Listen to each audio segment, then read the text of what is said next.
네, 우리 말씀 보시겠습니다. 오늘 은혜 받으실 기록된 하나님의 말씀은 우리 사무엘하 18장입니다. 1절에서 8절까지 보겠습니다. 사무엘하 18장 1절에서 8절까지 봅니다. 구약성서 492페이지에 있습니다.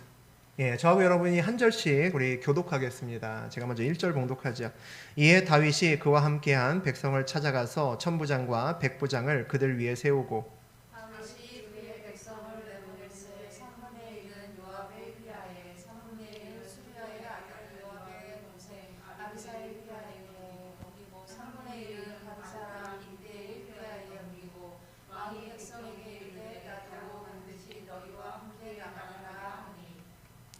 백성들이 이르되 왕은 나가지 마소서. 우리가 도망할지라도 그들은 우리에게 마음을 쓰지 아니할 터이요 우리가 절반이나 죽을지라도 우리에게 마음을 쓰지 아니할 터이라.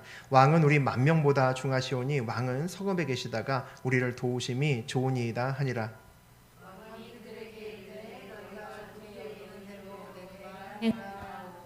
그 문 곁에 왕이 섬에 모든 백성이 100명씩 1000명씩 대를 지어 나가는지라.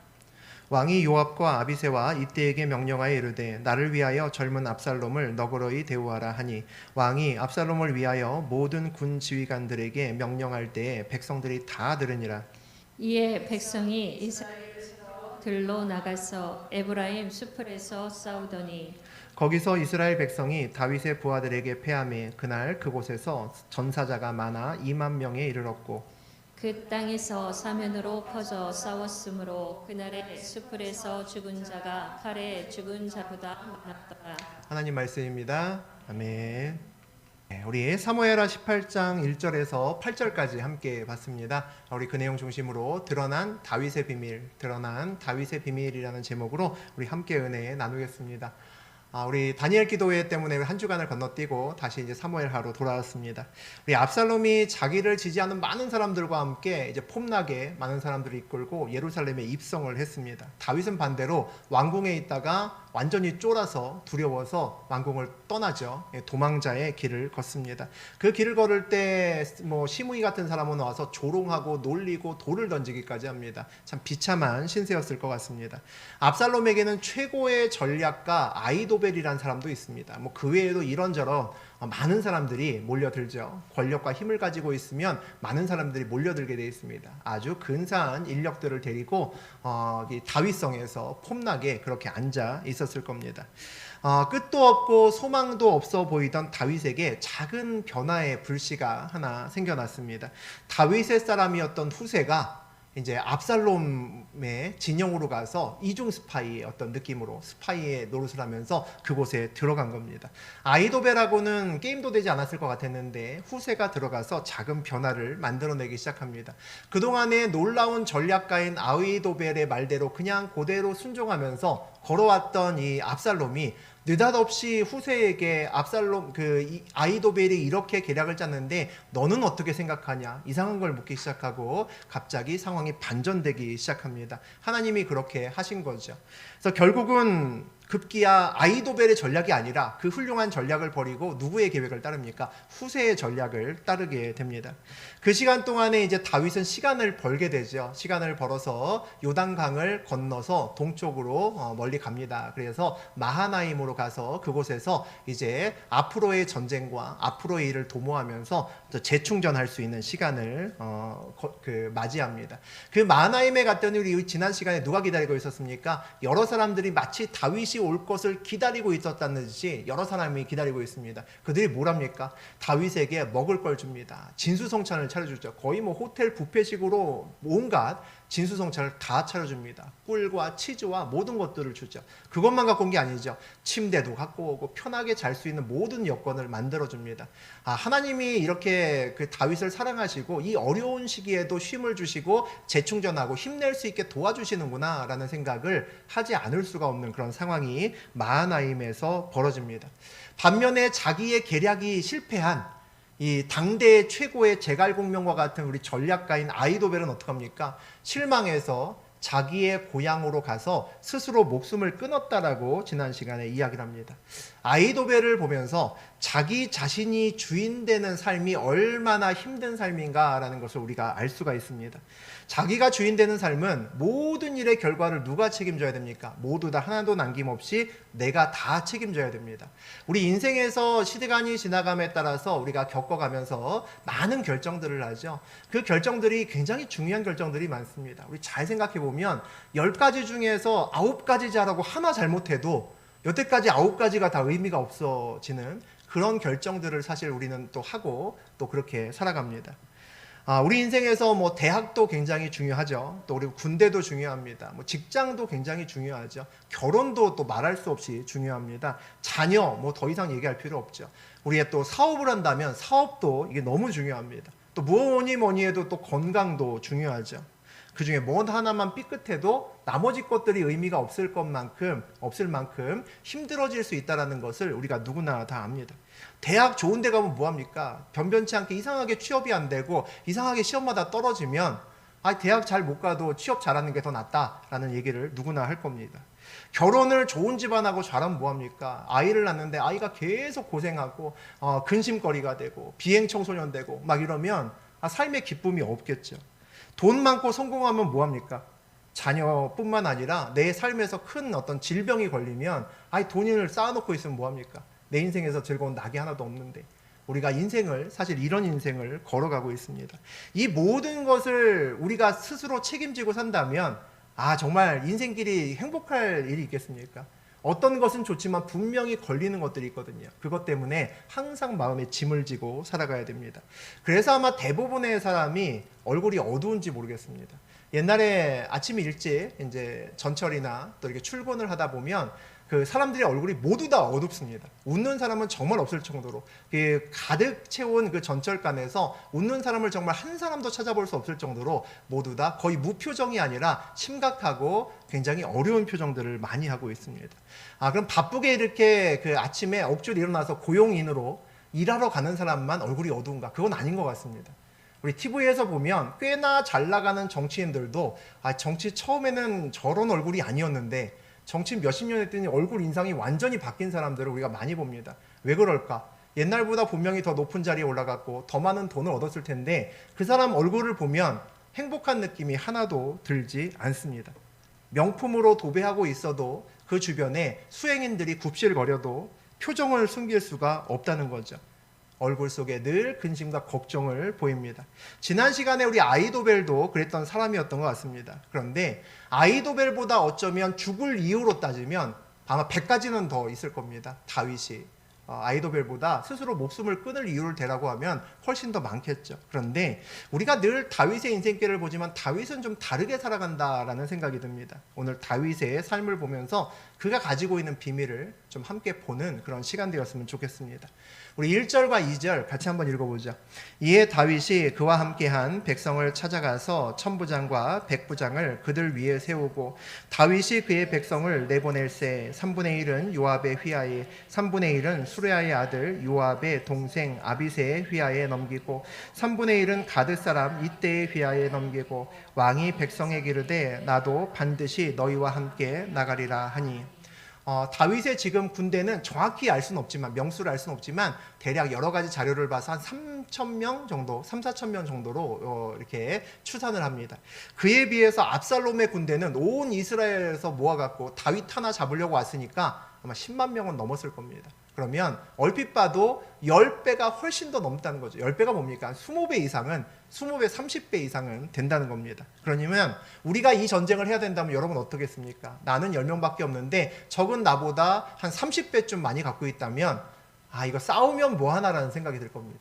이거 싸우면 뭐하나? 어차피 싸워도 질 건데 무슨 전략이 필요하고 무슨 계획이 필요하겠습니까? 아마 대부분의 사람이면 저 정도 전력 차이가 나면 그냥 다 포기하고 놓아버리지 않을까 싶습니다. 근데 다윗은 그렇게 하지 않습니다. 백부장, 천부장들을 세워갑니다. 100명, 1000명을 담당할 수 있는 중간 보수들을 하나씩 세워가면서 그들의 그 병사의 명수들을 하나하나 계수하면서 전략을 짜기 시작합니다.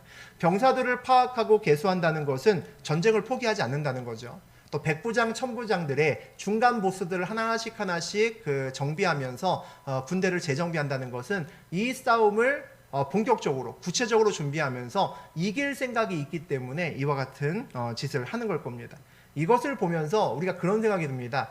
다윗이 뭔가 우리가 모르는 걸 뭐 하나 알고 있나? 라는 생각이 든다는 거죠. 이거는 계란으로 바위 치는 거거든요. 해봐야 안 되는 싸움인데 지금 하려고 합니다.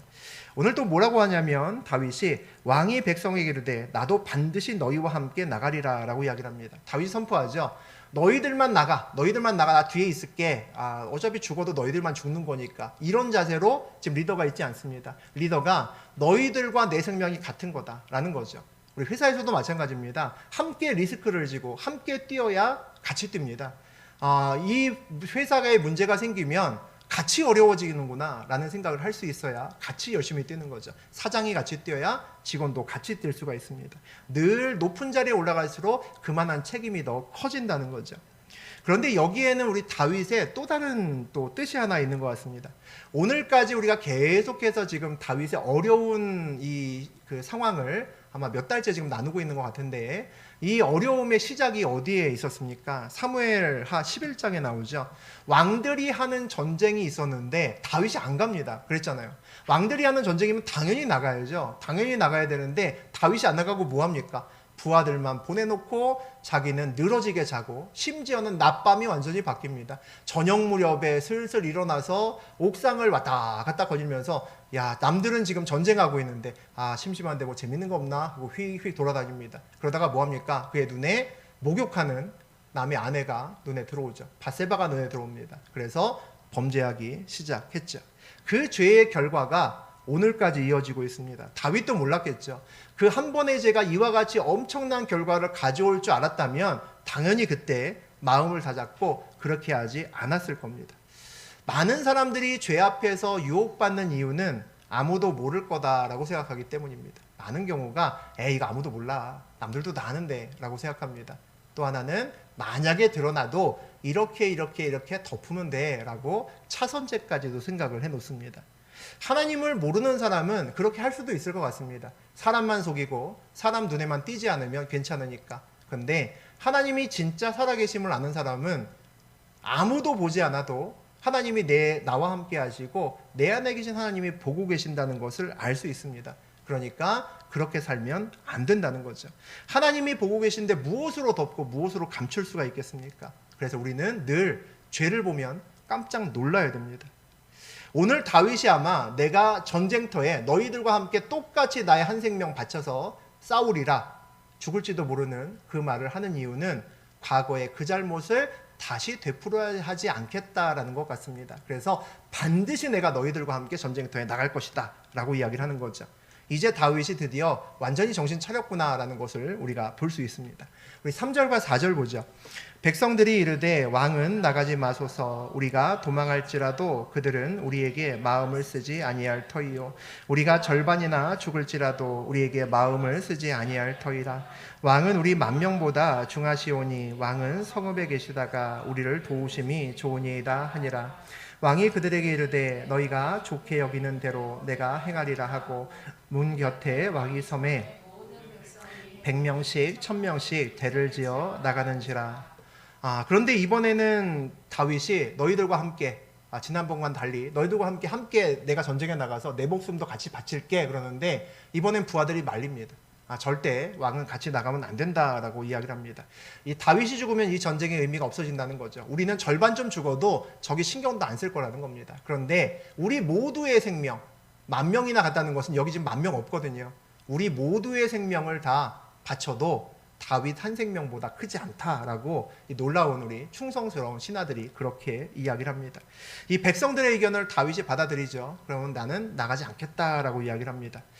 과거의 전쟁에서는 다윗이 당연히 나갔어야 됐는데 나가지 않아서 문제가 생겼습니다. 그런데 동일한 비슷한 상황에서 또 전쟁인데 이번에도 다윗이 나가야 될 것 같은데 이번에는 나가겠다고 하니까 나가지 말라고 하고 다윗이 오히려 그것을 받아들입니다. 두 번의 전쟁을 모두 다 다윗이 나가지 않았지만 앞에서의 전쟁은 성경에서 어떻게 다윗을 평가하냐면 다윗이 게으르고 문제가 있었다라고 평가합니다. 남들은 죽을 목숨을 생명을 걸어서 그렇게 전쟁을 하고 있는데 다윗은 늦지막히 일어나서 어슬렁어슬렁 걸어다니면서 죄를 지었다라고 꼬집어서 이야기를 합니다. 그런데 오늘은 그렇게 이야기하지 않는다는 거죠. 우리가 기도해야 되는 이유가 여기 있습니다. 비슷한 상황이더라도 상황은 비슷해도 결정은 전혀 다른 결정이 될 수 있습니다. 하나님의 뜻에 맞게 결정한다면 첫 번째 왕들의 전쟁에서는 나갔어야 됐고 이번에는 이렇게 물러서는 것이 맞다는 거죠. 여러분 인생길에서 옛날에 비슷한 이와 같은 상황에서 이렇게 했더니까 되더라라는 것은 무슨 얘기입니까? 사람의 경험을 의지하는 겁니다. 동일한 상황이 우리 앞에 있어도 그리스도인은 어떻게 해야 됩니까? 그것을 붙들고 하나님께 기도해야 됩니다. 지난번에는 나가서 싸워라 라고 하나님이 말씀하셨지만 이번에는 물러서라라고 얘기할 수도 있기 때문이죠. 또 뭐라고 얘기합니까? 왕은 우리 만명보다 중하시오니 왕은 성읍에 계시다가 우리를 도우심이 좋으니이다. 다윗의 부하들을 보면 이런 왕이면 참 행복하겠다라는 생각이 듭니다. 자기들의 생명을 걸고 전쟁터에 나가면서 왕은 뒤에 계십시오라고 이야기를 합니다. 다윗의 인생길은 늘 사람들로 이렇게 풍성하다는 거죠. 사울에게 쫓길 때도 심지어 사울의 아들이었던 압살롬과 사울의 딸이었던 그 미갈이 다윗의 편에 서서 다윗을 돕습니다. 참 이해하기 어려운 일이죠. 또 다윗이 막 그렇게 쫓기면서 자기 한 목숨 부지하기도 힘든데 사울에게 쫓겨난 사람들이 다윗을 중심으로 모여듭니다. 600명씩 막 이렇게 모여들죠. 같이 하겠다고 합니다. 이것도 참 놀라운 일입니다. 또 오늘도 그 리더 3명을 보면 요압과 아비새와 이때 모두 다 다윗을 위해서 내가 한 목숨 바칠 수 있어 라는 사람이 역시 같이 있습니다. 참 대단하다는 생각이 듭니다.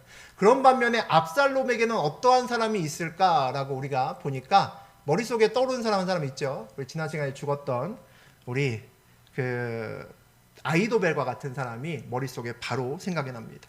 똑똑하죠. 무진장 능력도 많이 있습니다. 그런데 그 사람은 자기의 출세와 개인적인 목적을 위해서 생명을 거는 사람일 뿐 압살롬을 위해서 생명을 거는 사람은 아닐 겁니다. 그러니까 자기의 계획이 뒤틀리니까 스스로 목숨을 끊을 수 있었다는 거죠. 우리 주변의 사람을 보면 우리가 걸어왔던 삶이 보입니다. 내가 그동안 어떻게 살았구나라는 것을 우리가 알 수 있습니다. 저뿐만 아니라 여러분도 마찬가지겠죠. 무조건 주변에 잘해준다고 다윗처럼 나와 함께 할 수 있는 같은 배를 정말 진심으로 마음으로 탈 수 있는 사람이 많아지는 것은 아닌 것 같습니다. 다윗은 그 삶을 통해서 저하고 여러분에게 굉장히 많은 메시지를 준다라고 생각합니다.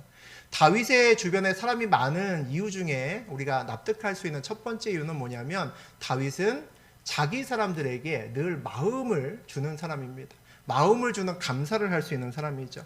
그 사람은 단 한 번의 은혜에 감사하기 위해서 위험을 무릅썼던 사람입니다.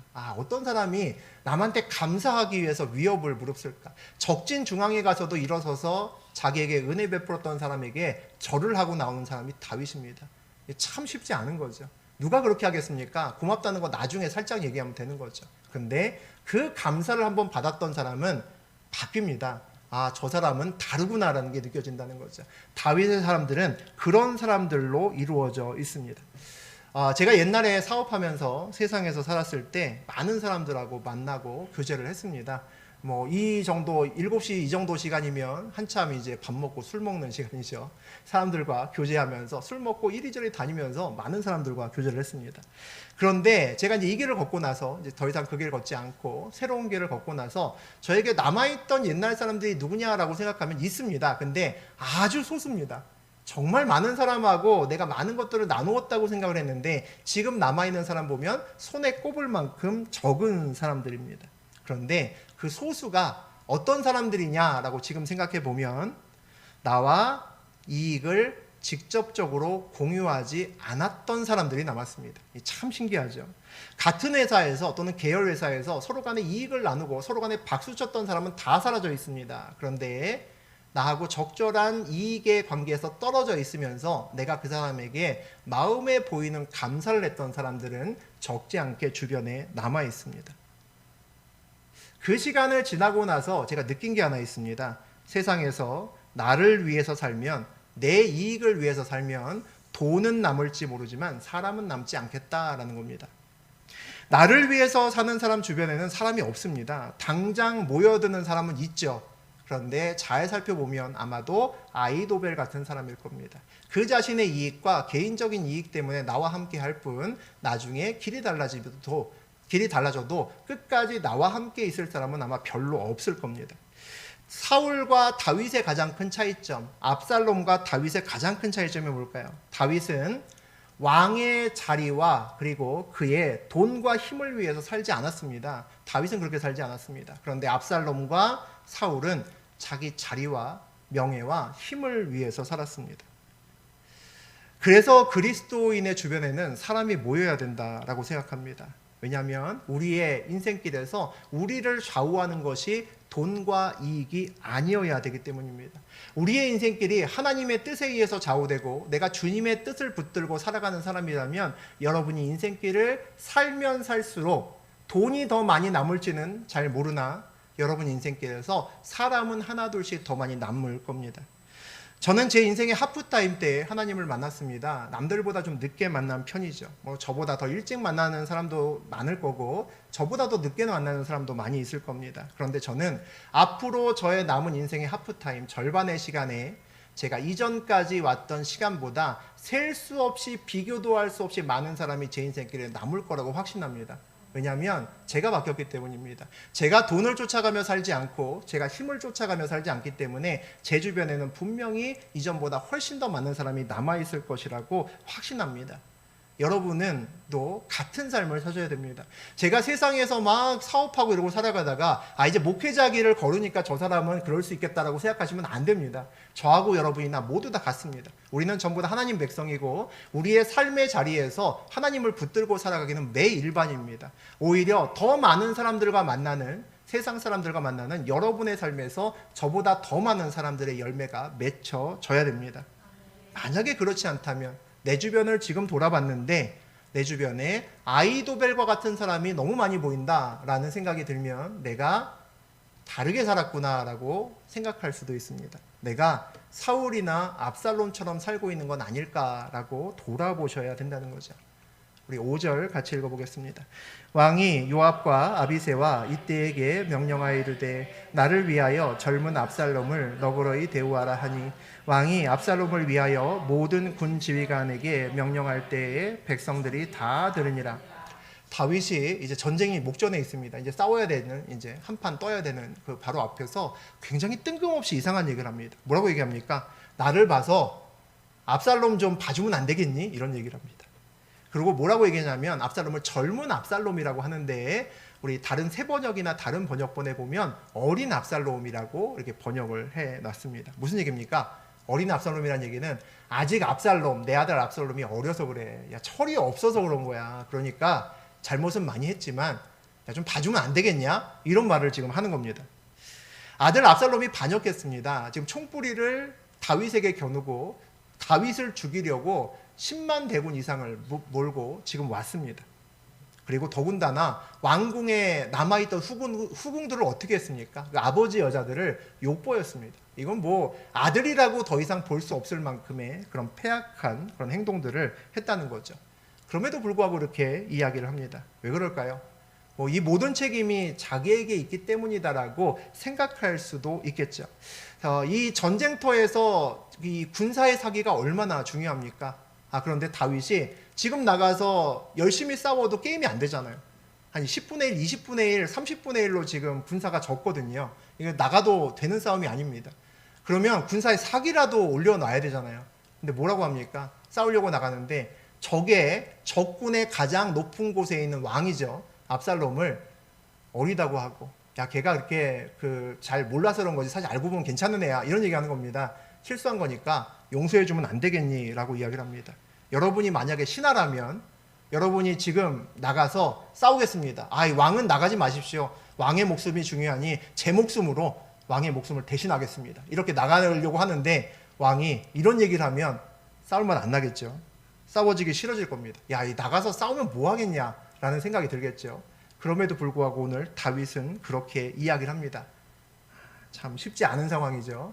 우리 6절에서 8절 보겠습니다. 이에 백성이 이스라엘을 치러 들로 나가서 에브라임 수풀에서 싸우더니 거기서 이스라엘 백성이 다윗의 부하들에게 패하매 그날 그곳에서 전사자가 많아 2만 명에 이르렀고 그 땅에서 사면으로 퍼져 싸웠으므로 그날의 수풀에서 죽은 자가 칼에 죽은 자보다 많았더라. 쉽지 않은 전쟁의 상황이 나옵니다. 우리 전쟁 이전의 상황은 되게 길었습니다. 한참 얘기했죠.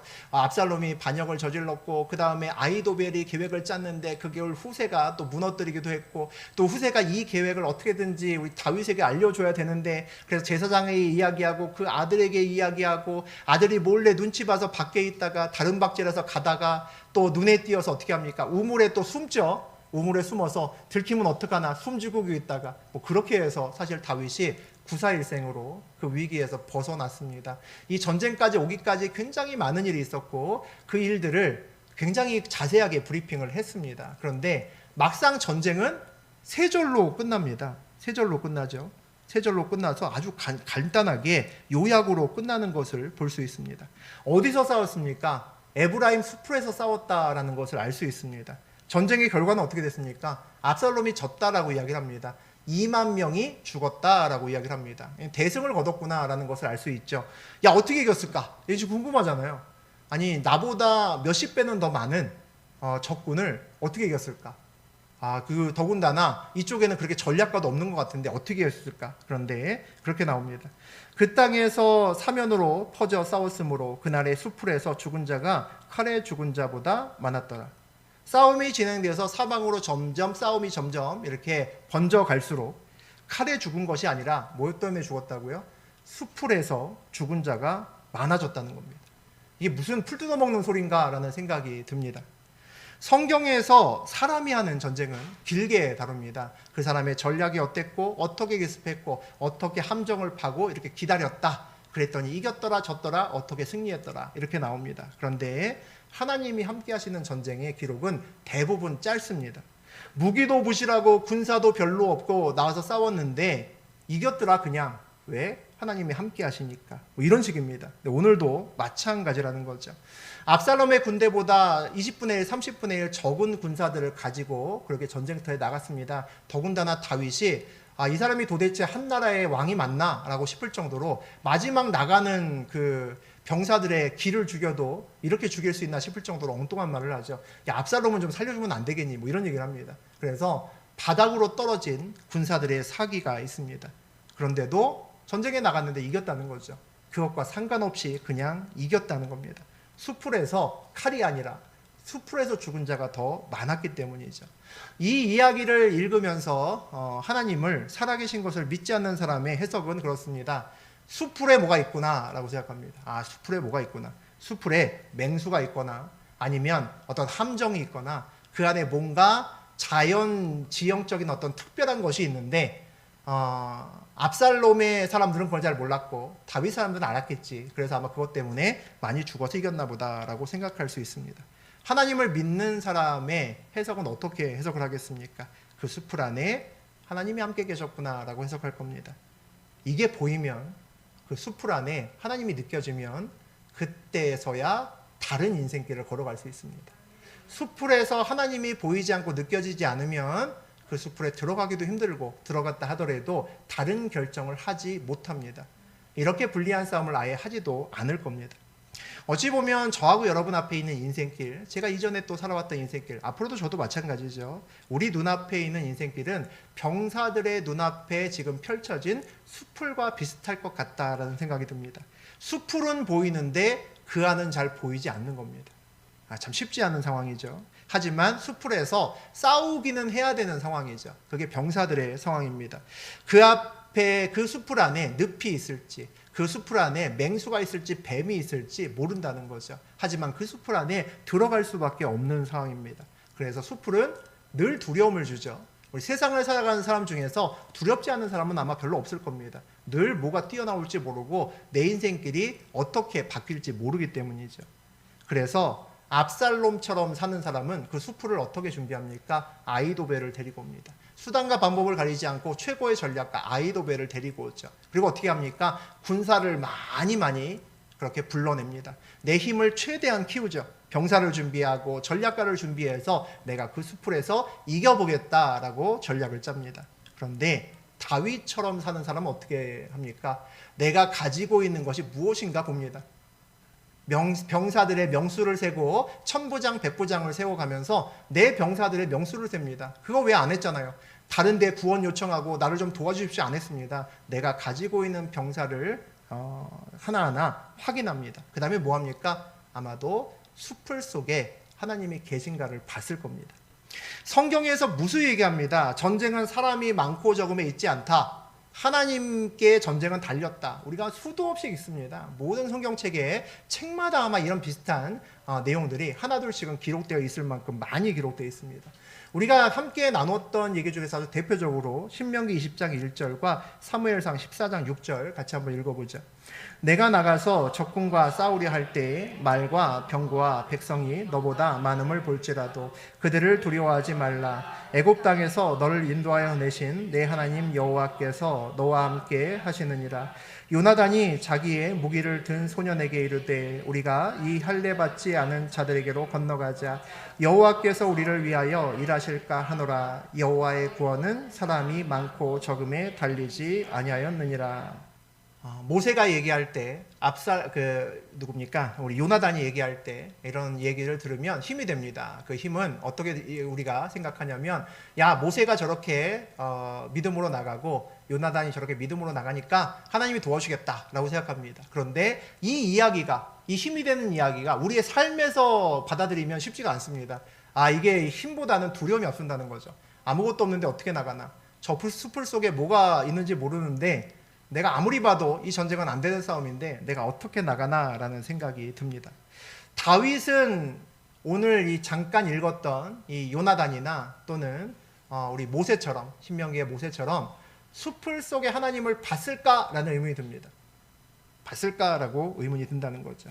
객관적으로 지금 말이 안 되는 싸움을 하고 있기 때문입니다. 전력도 크게 차이가 나고 이런저런 거 모든 걸로 저울질을 해도 이건 되는 싸움이 아닙니다. 더군다나 사기도 비교가 안 되는 거죠. 적은 사기가 승리해서 하늘을 찌르고 내 백성들은 지금 사기가 땅에 떨어져 있습니다. 바닥이죠.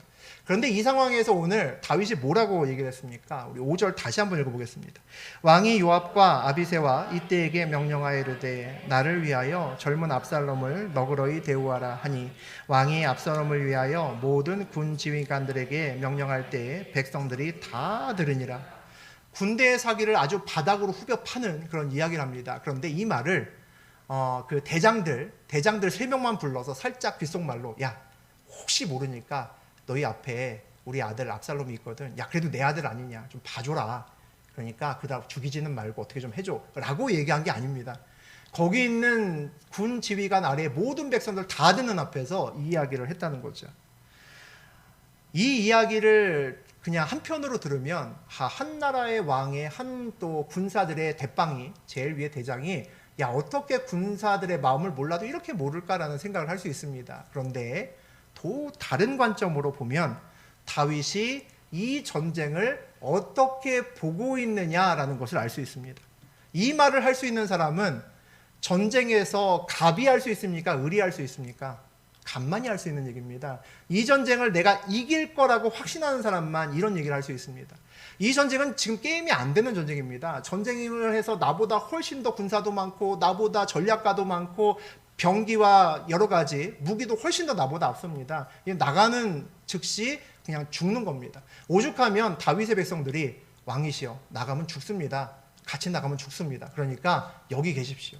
왕이라도 살아있어야 우리가 다 죽어도 후일을 도모할 수 있지 않겠습니까? 그게 백성들이 오늘 한 말입니다. 그런데 그 앞에서 야, 너희들이 싸우다가 내 아들 압살롬을 보면 야, 걔가 어려서 철없어서 그런 거니까 죽이지 말어 라고 얘기를 합니다. 무슨 얘기입니까? 이 전쟁 이긴다는 겁니다. 이 전쟁을 이긴다라는 확신이 없는 사람은 절대 이런 얘기를 할 수 없습니다. 뭘로 근거를 삼겠습니까? 믿음밖에 없다는 거죠.